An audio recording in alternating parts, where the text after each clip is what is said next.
Try to sing Jai Rtdhvaja, few lines.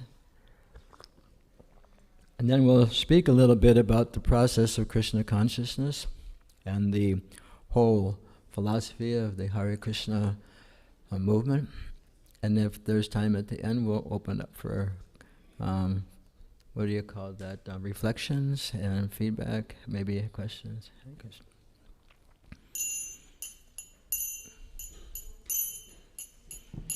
Jaya Radha Madhava Kunja Bihari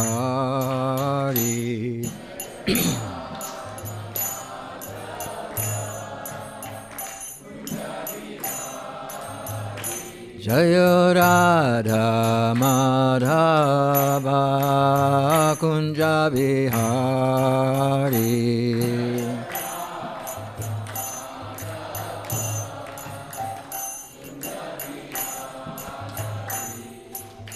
Gopijana Vallabha Girivardhari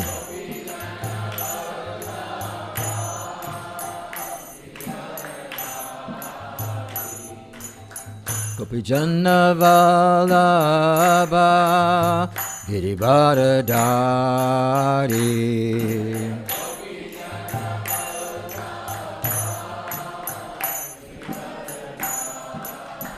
Yashodanandana Rajajana Ranjana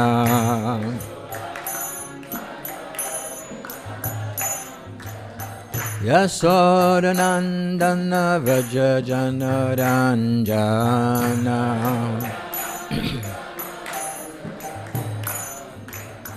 Yamuna Tira Vanachari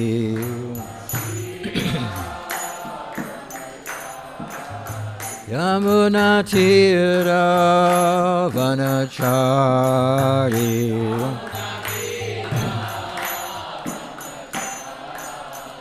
Jaya Radha Madhava Kunja Bihari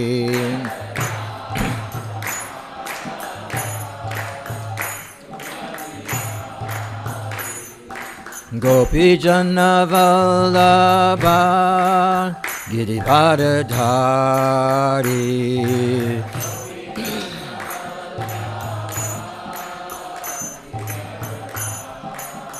Yashodanandana Vrajajana Ranjana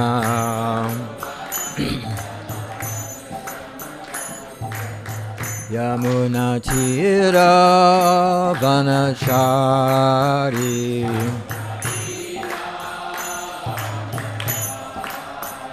Jaya Radha Madhava Kunja Bihari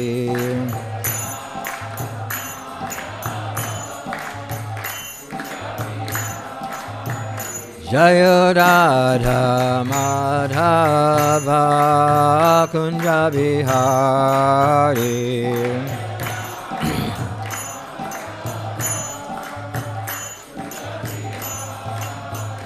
Jaya Radha Madhava Kunja Bihari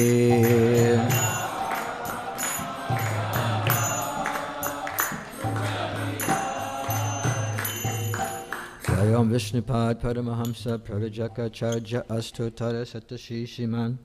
His Divine Grace A.C. Bhaktivedanta Swami Shita Prabhupada Ki Jai. Jai Om Vishnupad Paramahamsa Pravajaka Acharya Astotara Satashi Shiman. His Divine Grace Bhaktisiddhanta Saraswati Prabhupada Thakur Ki Jai. ISKCON VBT Founder Acharya Srila Prabhupada Ki Jai. Ananta Koti Vaishnavinda Ki Jai. Namacharya Srila Haridas Thakur Ki Jai. Pramse Kaho Shri Krishna Chaitanya Prabhu Nityananda Shri Advaita Gadadhar Shivasadi Gaur Bhaktivinda Ki Jai. Shri Shri Radha Krishna Go Gopinath Shamakund Radhakund Giri Govardhana Ki Jai. Shri Vrindavan Dham Ki Jai. Shri Mayapur Navadvip Dham Ki Jai. Ganga Mai ki jai, Jamuna Mai ki jai, Bhakti Devi ki jai, Tulsi Devi ki jai, Harinam Sankirtan Yagna ki jai, Jai Nitai Gaur Premanandi, Samaveda Bhaktivinda ki jai. All glories to the assembled devotees. All glories to the assembled devotees. All glories to the assembled devotees. All glories to Shri Guru, Shri Guranga. All glories to Srila Bhakti Siddhanta Saraswati Prabhupada Thakur ki jai.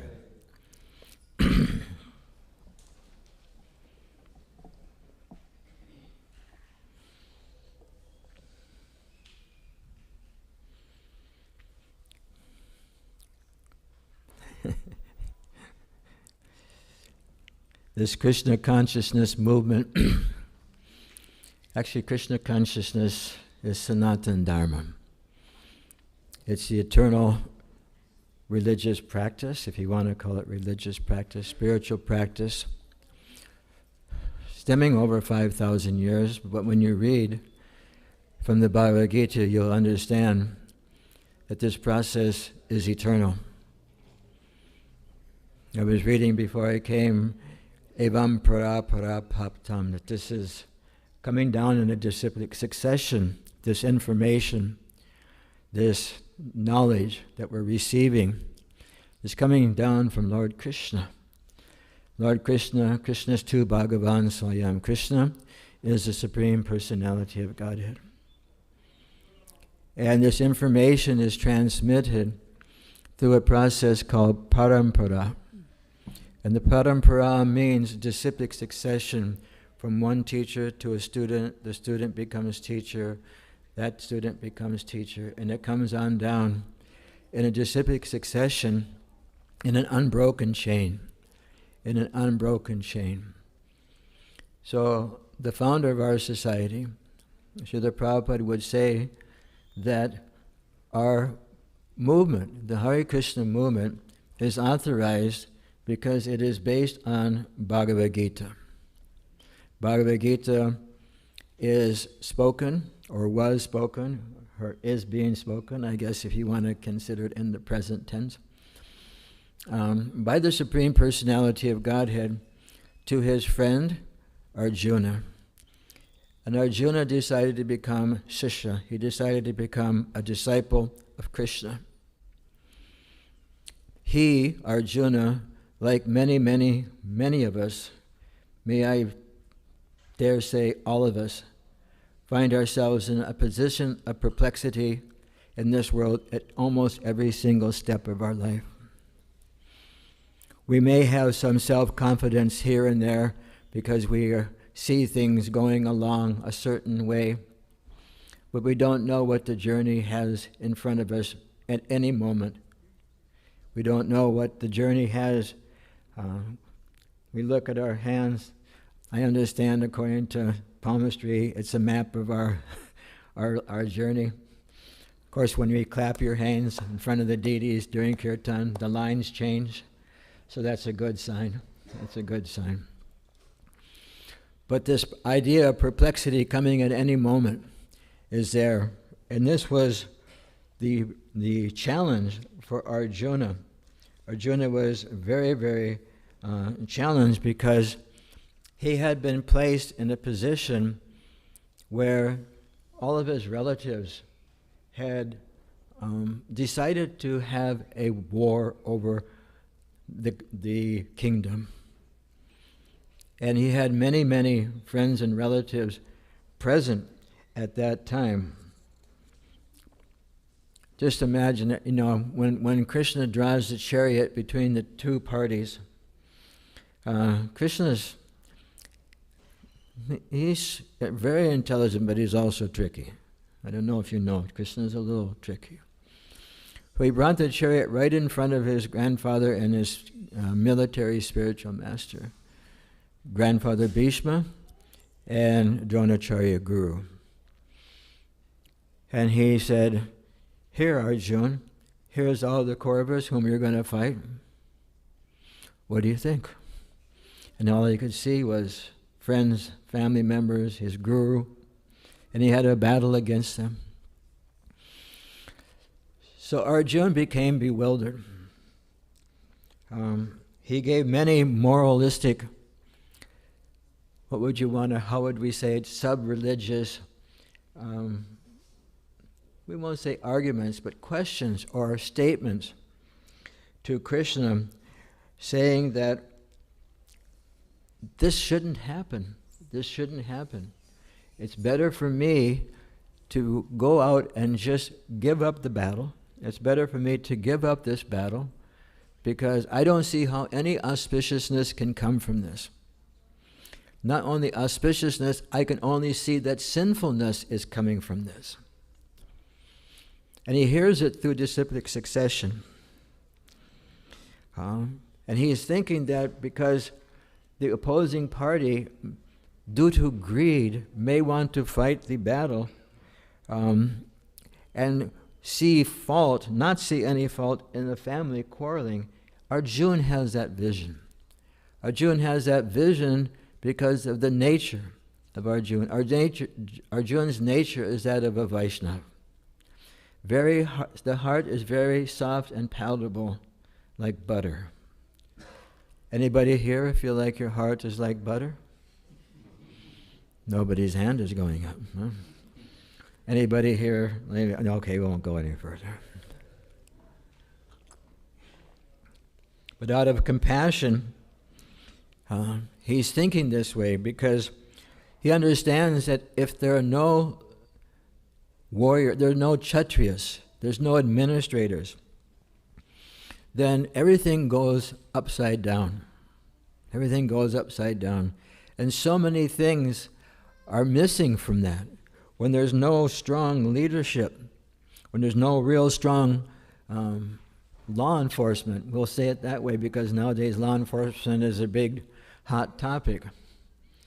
Are they doing it the right way or are they doing it the wrong way?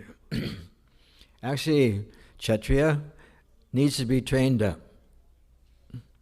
It's not that you can just hold the draft where my draft number happened to be 277, so I didn't have to go. My friend, his number was 9. Guess what happened?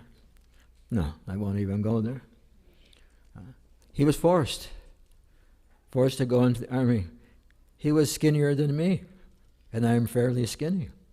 But he was meant to be a warrior. This is not warrior. Warriors are a different, we won't say different breed, different mentality, different, what would you say, purpose.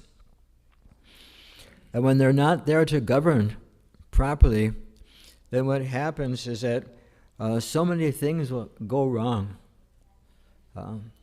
The offerings to the ancestors don't take place.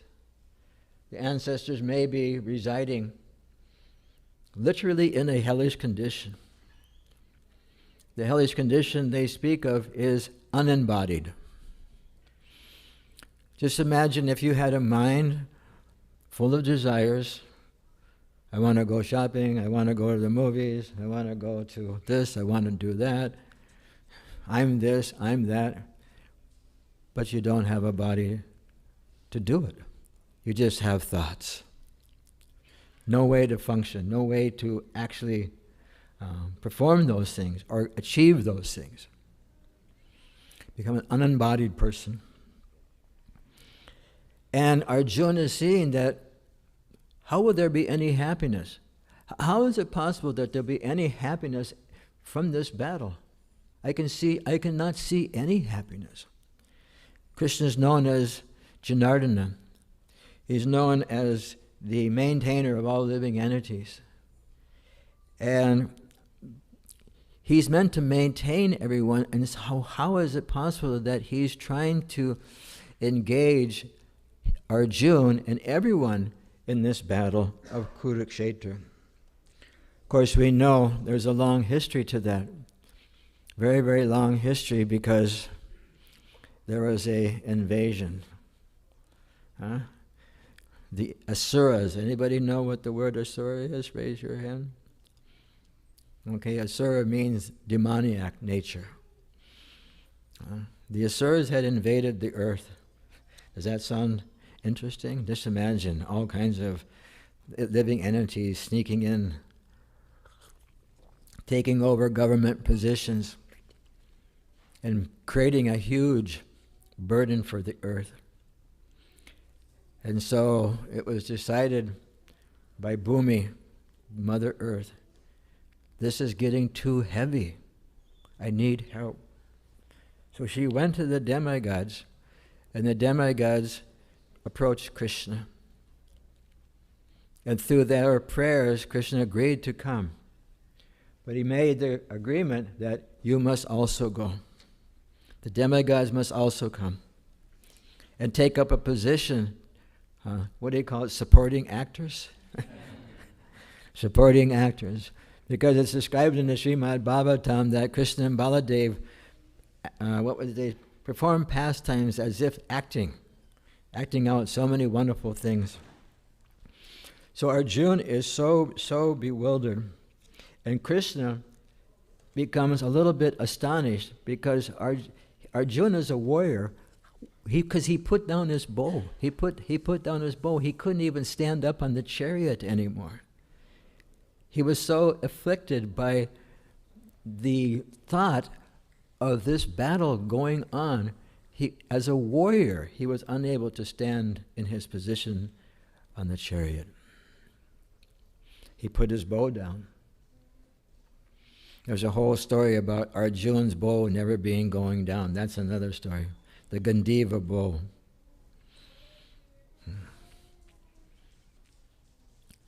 And so Krishna's a little bewildered. I'm not bewildered, but trying to explain to Arjuna that these impurities that you're experiencing are due to the bodily conception of life.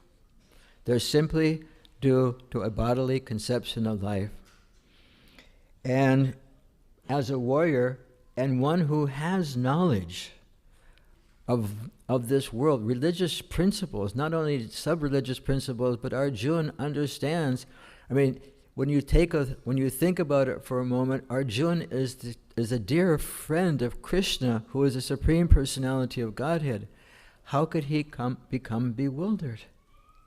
That close of a relationship with the Supreme Being makes it almost inconceivable that Arjuna would have such a situation before him. And Krishna tells him this is a degrading. Don't yield to this degrading impotence. It does not become Arjuna. And give up this petty weakness of heart. Later on in the Gita, Prabhupada will explain this weakness of heart as the cause of many, many or most of our troubles. The weakness of heart is caused by misidentifying ourselves to be this material body, when in actuality we are the soul inside, and that soul is just riding in the vehicle of this body, and anything that happens to this vehicle, be it now cars have a computer, so be it the mind, the mind, the body, anything has nothing to do with us on a spiritual level. It doesn't do anything for us. Our teacher would give us the example, as long as you don't get physically hurt. If you're driving in a government car, and the government car gets damaged, you don't care. It doesn't belong to you. It belongs to the government. Let them figure it out. But if something happens to your car, oh no, my car. We say my car, so who's the owner of the car? We'll think Rtdhvaja Swami is the owner of the car. But we say my mind, my arm, my leg, my this, my that. So who owns Rtdhvaja Swami? That's the soul inside this body, is the owner. He's the director. Of course, Krishna's there also. Krishna's there as Paramatma, directing the living entities according to their previous desire. We have to be very, very careful what we search for in this world. Because if we're searching in the wrong place, we know we'll find the wrong thing. So Arjuna is explaining to Krishna that he feels as a Kshatriya it'd be better for him to go begging, living in the forest as a beggar. If anybody knows the nature of a Kshatriya, Kshatriyas do not beg. Anybody know the story of Bhima running up the mountain? Draupadi and the Pandavas were in exile. And all of a sudden, this 1,000-petaled lotus came floating down from the mountain. Gokul now coming through. And Draupadi goes, beam! Of course, Draupadi didn't have that kind of one. Draupadi was born of fire. Draupadi was born of the fire. So you can just imagine, the power of this lady to have 5 Kshatriya husbands. She said, Bhim, this flower is so beautiful. Of course, Bhim's older brother Yudhishthira was the leader of the Pandavas. She said, Bhim, go find out where this lotus flower came from and bring some. We can give them to Yudhishthira. So Bhim, contrary to environmental principles, did some forest deforestation. Did you know that? He ran up the mountain and trees were being smashed, and Bhim he's a heavy personality. Things were flying. He's running up the mountain, running up the mountain, running up the mountain. And all of a sudden, there's a monkey with a big tail across the path. And according to Vedic culture, you're not supposed to step over another body. You're supposed to go around it. You're never supposed to step over somebody. It's considered inauspicious. So Bhim told the monkey, please move your tail. He said, no, I'm too old.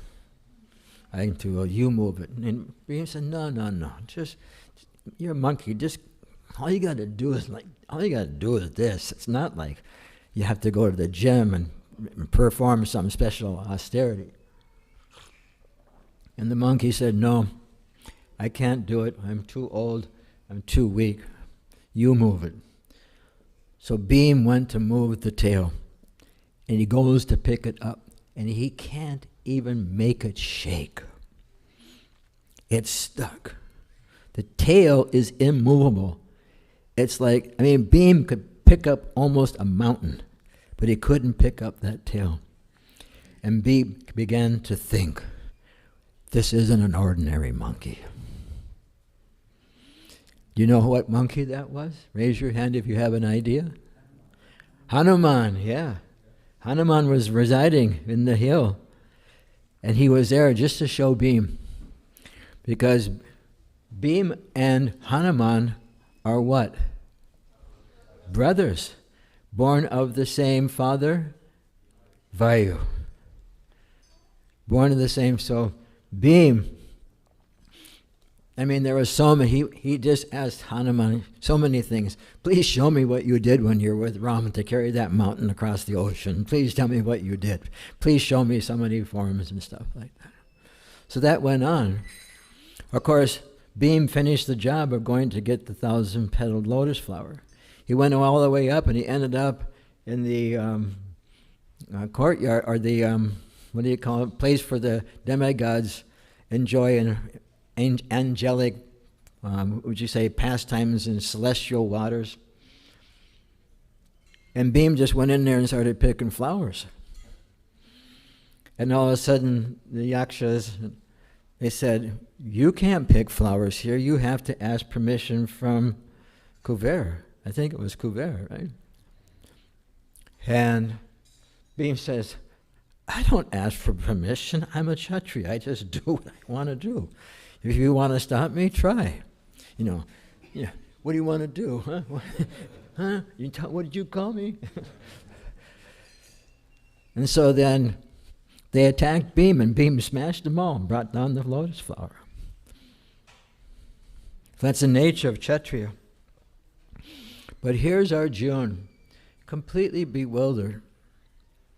Prabhupada says we have to understand that Arjuna had set down his bow and arrows. He was head in hand, sitting on the chariot. Anybody ever get in the head in hand position? Raise your hand if you've ever. Come on, let's get with it here. If you haven't been head in hand, all glories to you. everybody ends up in head and hand. And Prabhupada said not only was he bewildered, but he was also crying. Crying out of anxiety. Anybody here ever get in so much anxiety or stress that tears start to flow from the eyes? Be honest. Huh? Be honest. And so Arjuna starts to understand his position because he is a Kshatriya. He's meant to protect. Kshatriya, kashat, means to protect. And he's finding himself so bewildered he's unable to perform his normal activities as a Kshatriya. And then he tells our Krishna, Karpanya dosha pahatasvabhava. He says, now I am confused about my duty. I've lost my understanding of who I am, of where I come from. Later on, it'll be described that Krishna tells him, O son of Pritha, do not yield to this degrading impotence, because he is related to Krishna through his mother and Krishna's father. I think I got it right. Yeah, sometimes I flip it upside down. Don't yield to this degrading impotence. It doesn't become you. But Arjuna, he's saying that I am confused about my duty, and not only confused, I've lost all my composure. I've lost all my ability due to what? Miserly weakness. Miserly weakness, something that shouldn't happen. We should always be willing and ready to engage in that which is meant to be engaged in according to the proper time, place, and circumstance. In the Bhagavad Gita, in the 18th chapter, of course the 17th chapter discusses divisions of faith. In the 18th chapter, the discussion of whether austerity, penance, and sacrifice should be given up or if they should be continued. So that's the question to Arjuna, from Arjuna to Krishna. What is renunciation and what is sannyas? He wants to know these two things. And so renunciation and sannyas, renunciation means giving up the attachment, and sannyas means giving up the activities, or it's the other way around. I can't remember. I can look it up in the book. And so Krishna tells Arjuna, acts of sacrifice, charity, and penance should never be given up by anyone because they purify us. One who gives up one's proper duty because of illusion, he's in ignorance. One who gives up their duty because of bodily discomfort, mode of passion. And one who does his duty only because it ought to be done and not being attached to the result of that activity is in the mode of goodness. Prabhupada gives a beautiful analogy in that purport where he describes there's two people working in a factory. One is Krishna conscious and one's a non-Krishna conscious person. They're both doing the same thing, but the result of each person is completely different. The person who's in Krishna consciousness, literally, he has nothing to do himself being a part and parcel of Krishna. But just because his body is of a particular type, he's meant to be engaged in a factory. He doesn't identify with the factory. He doesn't identify which is being produced in the factory. He doesn't identify with the workers in the factory. He only identifies with the Supreme Personality of Godhead, Krishna. And in so doing, he liberates himself. And this is described later on in the 18th chapter of the Bhagavad Gita, when you start, think verses 40, 41, 42, 43, 44, where the different varnas are given. Ashram, varna, ashvarna. Brahmins, Kshatriyas, Vaishyas, Sudras, they all have different qualities. The qualities are given there in those verses. And Krishna tells Arjuna, it doesn't matter what kind of body you have. It doesn't matter. You can be male, female, black, white, Brahmin, teacher, Kshatriya, administrator, Vaishya, business person, Sudra, laborer, helper. Doesn't matter. Because if you do that service according to your nature in relationship to me, you'll attain me. Krishna has a non-discriminatory program.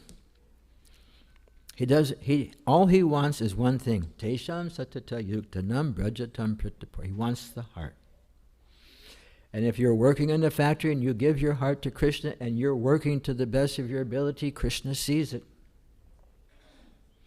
And Krishna not only sees it, he recognizes it. That this person, whatever position he is in, has taken shelter of me. And by taking shelter of me, he's achieved perfection in this lifetime. So Arjuna tells Krishna, in this condition, anybody remember the condition he's in? We read that other sentence.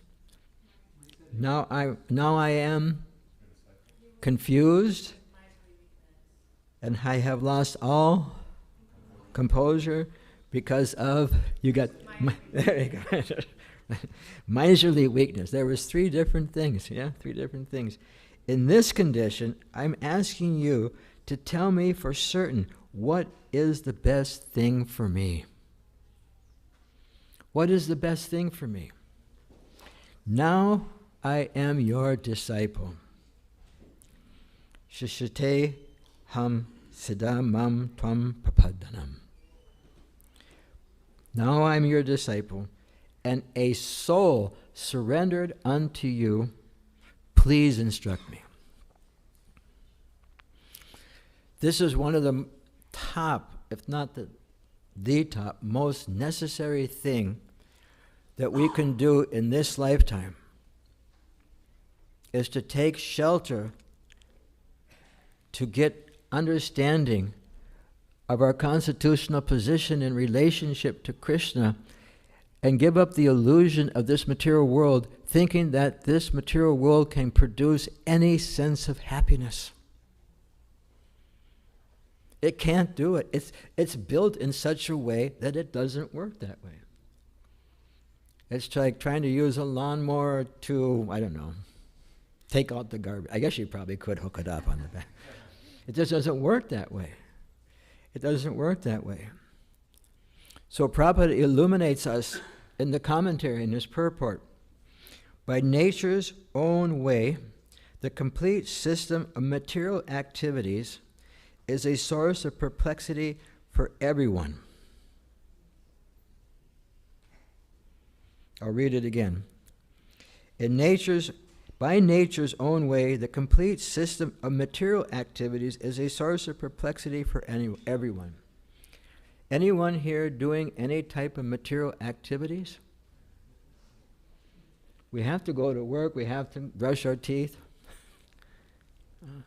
We have to do so many things. But it's a thing of perplexity, because what are we searching for? We're searching for happiness. Ananda maya bhyasat. That is the nature of every living entity. That is the nature of Krishna. Krishna is the source of happiness. He's searching happiness. He wants happiness, and he finds it. And Krishna has given us an opportunity to continue to find that source of pleasure, but not here.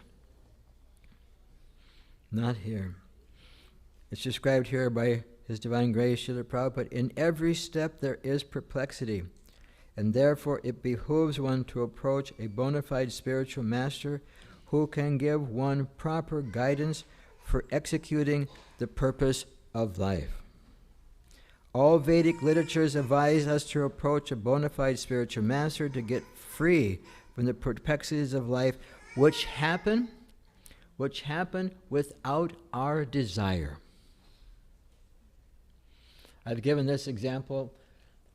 I've given so many examples that are worn out, but I'll give it again.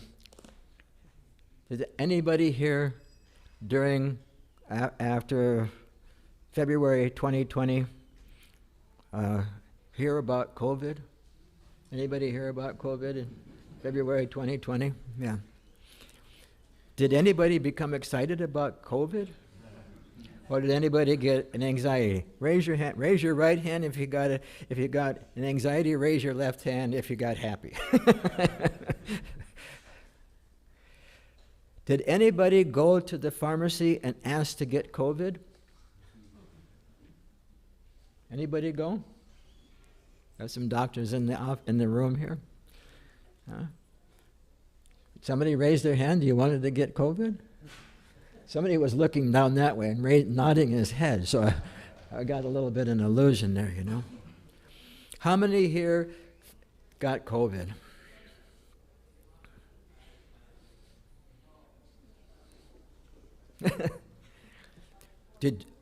What does it say here? Which happens without our desire. These perplexities, they happen without our desire.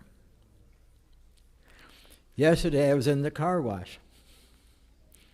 I've been to this car wash 40 times, maybe more. I'm underestimating. And I always go in, and you have to put the car in neutral to go through the car wash. But I had previously paid for a premium car wash, but I didn't get the last three things that they're supposed to light up when you go through. What was it? Carbonite something, and some kind of shine, and shining of the tires, and this and that. The lights light up when you go by them. I said, they're not lighting up. So I told the man who directs you in so you don't get off track, I said, I'm not getting the full thing. Of course, he couldn't hear me. He just told me to go ahead. And I said, no, I want the full thing. Forgot to take my car out of drive and kept it in neutral. Needless to say, I bashed into the guy in front of me. Did I want to bash into the guy in front of me? Was that one of my desires? Don't worry, we're only going like less than a mile an hour. My airbag didn't come out, didn't pop. Although he claimed a huge dent on the back of his pickup, bumper, which is needless to say impossible. But I have good lawyers, don't worry. So Prabhupada gives an example, just like we were giving different examples there. They're like forest fires that somehow blaze without being set by anyone. Similarly, the world situation is such that perplexities automatically appear without our wanting confusion. No one wants fire, yet it takes place, and we become perplexed. So what is the solution? The Vedic wisdom here therefore advises that in order to solve the perplexities of life and understand the science of the solution, these are powerful words. These words which are given by Srila Prabhupada aren't ordinary words. These are powerful words. The science of the solution. When we were teaching Gurukul, we would teach Bhagavad Gita. We were taught the boys that there's no problem in the material world. There's no real problems in the material world. The problems are spiritual. All of the problems that we experience in this world are due to a lack of spiritual consciousness, are due to a lack of spiritual understanding. There's a nice phrase that maybe I'll print it up and put it on my wall. In the Isha Upanishad, all incompletion is due to incomplete knowledge of the complete whole. Anyone catch that aphorism? All incompletion. Anybody feel any incompletion in your life? Anybody get their to-do list done yesterday? You did? Amazing. Or you feel incomplete. Okay. So all incompletion is due to incomplete knowledge of the complete whole. So if we can understand Krishna, the complete whole, Om Purnam Ada Purnam Idam Purnam Purnam Udachyate. Krishna is the complete whole. And even anything that emanates from Krishna is complete in itself because it comes from a complete source. The example in the Vedas and the Isha Upanishads, it's like this ephemeral world, like this world here. We don't need to add or subtract anything to it. It's already operating exactly as it's meant to operate. We try to unoperate it, and we've failed for millennium after millennium after millennium with our what would we call those things? Stop-gap measures? Probably it's in there. It's in this purport somewhere. Stop-gap measures. The rains are coming. The rivers are swelling. The dike or the dam, it has cracks in it, and we go in there with our, what do they call that stuff kids play with? Silly putty. Yeah, we go in there with our silly putty and try to sillily block the dam with some silly putty and make it so the flood doesn't come through the dam and break the dam. It just does not work. It's an illusion. It's a factual illusion. And so in order to get the vision, that vision, how does it come? We say this prayer every day, many times. Om Agyan Timranjasya Janan Jana Shalakaya Chakshu Umanitam Jena Tasmai Sri Gurave Namaha. I am born in the darkness of ignorance. We don't even, that's a long lecture. We're born in the darkness of ignorance. You ask any person on the street, who are you? They'll give you a description of their body or mind, their material body or their material mind. I'm this, I'm that, I'm Mr. John, I'm an architect, I have 3.2 kids. Anybody get that? Or is it 2.2? Something, the average number of children. Everything relating to the body, nothing relating to who he is as a spirit, soul, part and parcel of Krishna. Nothing. And therefore the Vedic wisdom gives us idea of how we can approach the science of the solution. And Krishna begins to give that science in the 13th verse. This is the second way. I did a little bit of the first chapter and a little bit of the first chapter. But Krishna first chastises Arjuna. Asochan anvasochastram pragnam bedam sha bhashase. You are speaking like a learned person, but you're not learned. Basically, it's a polite way of saying you're a fool.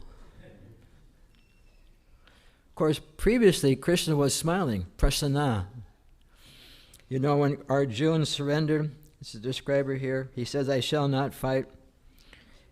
And, O descendant of Bharat, at that time, Krishna is smiling. Prasanna. You know why he was smiling? He was thinking, this is such a fool. I have to give him some instructions.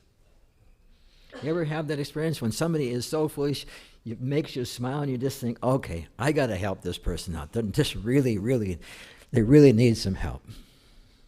Of course, it's not advisable to laugh at somebody when they're head in hand and tears in eyes, you know. We don't want to go that way. So he tells Arjuna, Dehi nosmin yata dehe komaram yovanam jada. Then tata dehan tada taptir diras tata namoyate. You know that one, Virginia? Very nice. One of my favorite young ladies. As the embodied soul, we are embodied souls. We are residing within this body. And the embodied soul continuously passes in this body from boyhood to youth to old age.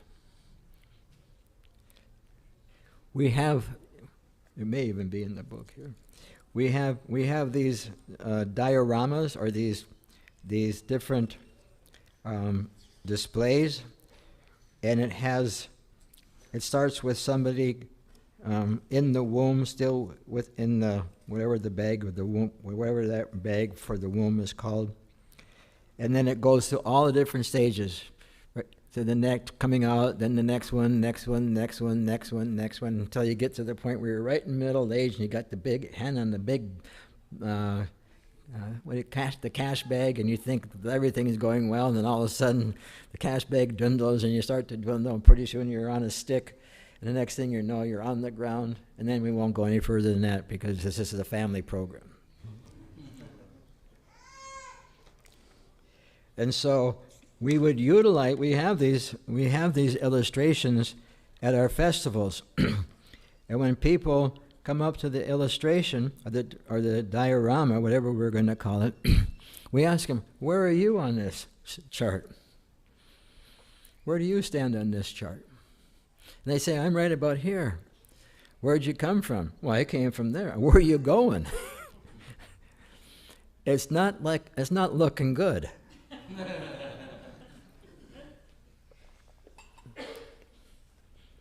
I don't think Vijay would mind if I told a little Vijay story. Did you meet? I think you all met Vijay. He gave a class here 2 weeks ago about how to distribute, why to distribute books and stuff. We had the Festival of India. We had that diorama in the University of Florida, and Vijay was there distributing books, and he was at the end of the, towards kind of like in between sitting on a chair right next to the guy that's almost collapsing, and a student newspaper called the Independent Alligator, or the Gator. They took a picture of him sitting there, and the caption was, one of the guys. Just one of the guys, sitting in line, waiting for it to happen. So we change this body. We've already reincarnated so many times. If you reincarnate, if your body cells change every 7 years, 8 years, 9 years, no, they don't change. Oh, I'm sorry. Huh? Every 7 years. Then I'm on my 10th body. I've reincarnated 10 times. But I still think I'm the same person. So in this way, sorry, Davey. So in this way, it's described that we change, and similarly, at the time of death, we pass into another body. Probably gives the example, if you're in an apartment and you leave the apartment, does that mean you no longer exist?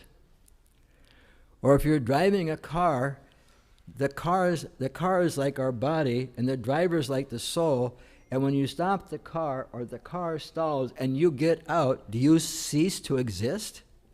It doesn't make common sense. There's no common rationality for that statement. And so it's described here that a sober person, he does not become, or she does not become, or they don't become bewildered when the time of death happens. This is a challenging time. We think we've been through challenges so far. Just wait. I don't want to say it in such a derogatory way. We won't give the movie analogy, up-and-coming attractions, It's not like that. But we have to be aware. 13th chapter of the Bhagavad Gita gives 19 signs of knowledge, and one of them is to understand the process of birth, death, old age, and disease. These things are meant to be known by us. We're meant to know what is happening, what's going on in this world right now. And that transcendental knowledge, again, comes down through disciplic succession, through the train of disciplic succession. And today we are honored to be here just a few days past His Divine Grace, Srila Bhaktisiddhanta Saraswati Prabhupada Thakur, the spiritual master of our spiritual master, His Divine Grace, Srila A.C. Bhaktivedanta Swami Prabhupada. These are two pillars of the disciplic succession that disseminate the knowledge that can free us from the illusion of identifying with something that we're not. They facilitate that.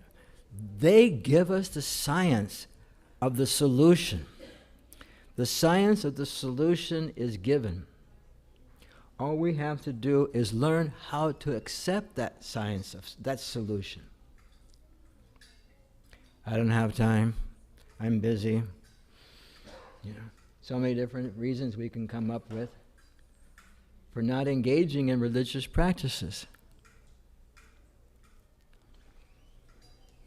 I figured it out one time. I'll just go if it takes you 7.5 minutes to chant one round, it takes you 2 hours to chant 16 rounds, which is the prescribed method, the subscribed process for this age. It used to be 64, which would be 8 hours. But because Srila Prabhupada noticed that Americans are a little fidgety and a little warped, he reduced it real quickly down to 16. That's literally 8.2% of your day. You still have 91.8% of the day to do anything else you want to do. And from doing that, Cetadarpana Marjanam Bhava Mahagya Navarpanam, the heart begins to become cleansed. Namnamakari Bahujanija Sarvashakti Tatarpita Niyamita Smarane Nakalaha. In this age, there are hundreds and millions of names of God, and each and every one of them is Sarvashakti. Each and every one of them is full of the complete potency of the Supreme Personality of Godhead Himself. Because the name of God is not different than God. Our Father, who art in heaven, hallowed be thy name. And if we take to the holy name, that holy name of the Lord, the kingdom of God, our Father who art in heaven, hallowed be thy name. Thy kingdom come, thy will be done on earth as it is in heaven. So we can make this place heaven on earth if we simply submit ourselves to the service of the Supreme Personality of Godhead, and a simple process of just Hare Krishna, Krishna Krishna, Hare Hare, Hare Rama, Rama Rama, Hare Hare. Is that so hard that we can't do? And what is the benefit? What is the benefit? The heart becomes cleansed of all the unwanted things. Anybody ever experienced some unwanted things in the heart? Anybody like to get a heart eraser? Or an anartha eraser? I guess we say anartha eraser. Get an anartha eraser. Find ourselves erasing all the things that we did in the past that we said, oh no, how did I go down that road? Because you were perplexed. And there was no teacher to tell you, this is the wrong way, this is the right way. And this is the essence of Krishna consciousness. This is what is being offered in this mandir. This is what's being offered by this process of bhakti yoga. Bhakti just means love. Yoga means connecting. Who wouldn't want to connect love to the Supreme Loving Being? It makes sense to me. It makes sense to me. So now we have a few minutes for announcements, for upcoming events. I'll get to that point. And if anyone has any reflections from today's reading and talk, please share. Or if anyone has a question that may not be answered yet, please raise your hand.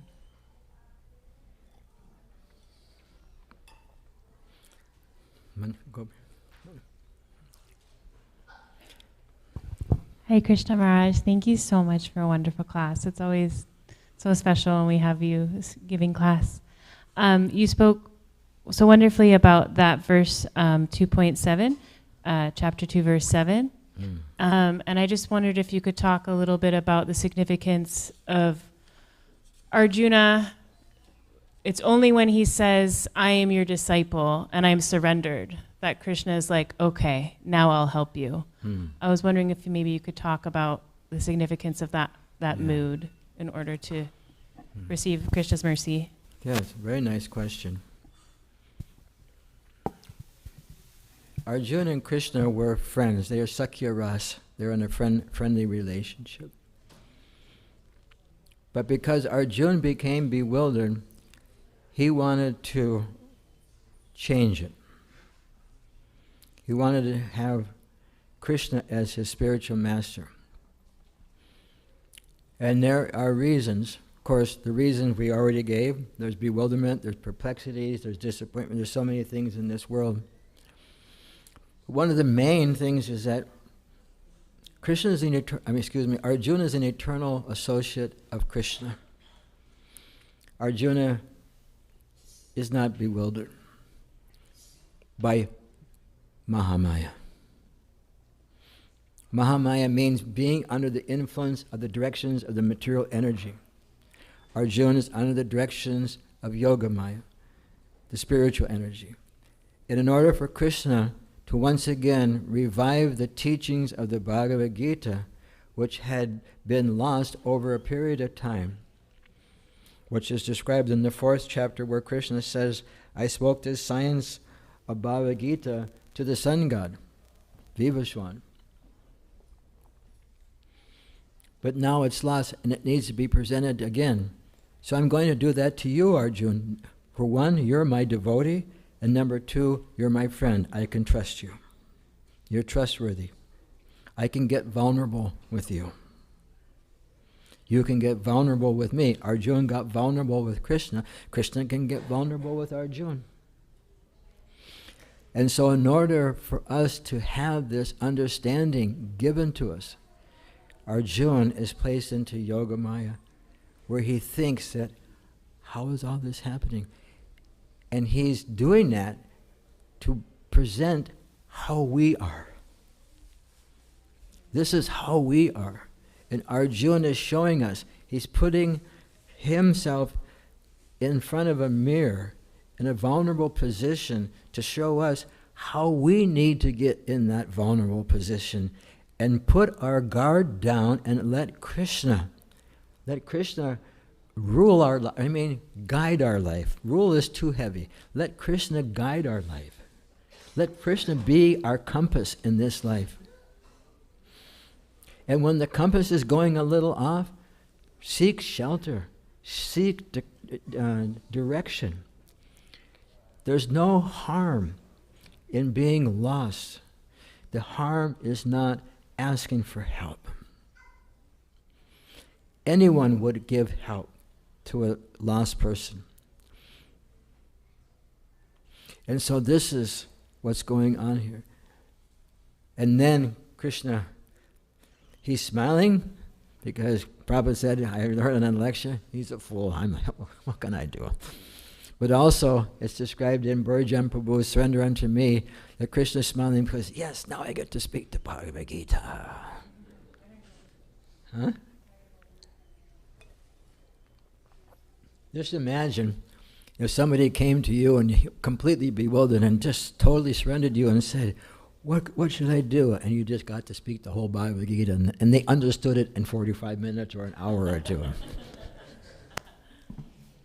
Prabhupada would explain that scholars are studying Bhagavad Gita over and over again, and they can't understand it, where Arjuna understood it, and Prabhupada says 45 minutes. I don't know if you can chant all the Sanskrit slokas in 45 minutes, but that's just an example. Because you can't understand the taste of honey by licking the outside of the jar. You have to open the jar to taste the honey. And the same way, you have to open your heart. You have to have the vulnerability to expose our deficiencies in our relationship with the Supreme Personality of Godhead for them to be diminished or overcome. We are unable on our own to do this. We need guidance. We need association. We need community. And this is what will take us back home, back to Godhead. I think I gave class on Srila Bhaktisiddhanta's Prabhupada's appearance day. And we were describing, one of my friends was describing how one devotee who came in the practically in the first years of the Hare Krishna movement, and then just left. Couldn't see him anymore. And 4 or 5 years later, he came and walked into Prabhupada's room, and Prabhupada said, "Oh, whatever his name was, Krishnadas, you're back." And everybody was so surprised that Prabhupada had such open arms for someone had left for 4 or 5, 6 years, and only God knows what was going on. And they were kind of bewildered. And Prabhupada says, they will all come back, and they will all go back. So this is the benediction of Krishna consciousness. If we take it seriously, and we aspire for that which will give us direction. Please, everyone, move a little bit forward, because we have some wonderful guests in the back who are standing on each other's shoulders. So thank you so much, Manjari Gopika, for your wonderful question. We'll end here to give time for His Grace not Shri I got too many rupas. Nrsinga Rupa, to guide us through the next activities of Kalachandji Dham activities. Yes, thank you very much. Hare Krishna, Hare Krishna. His Holiness Rtdhvaja Swami Maharaj Ki Jai. Thank you so much, Maharaj, for being here.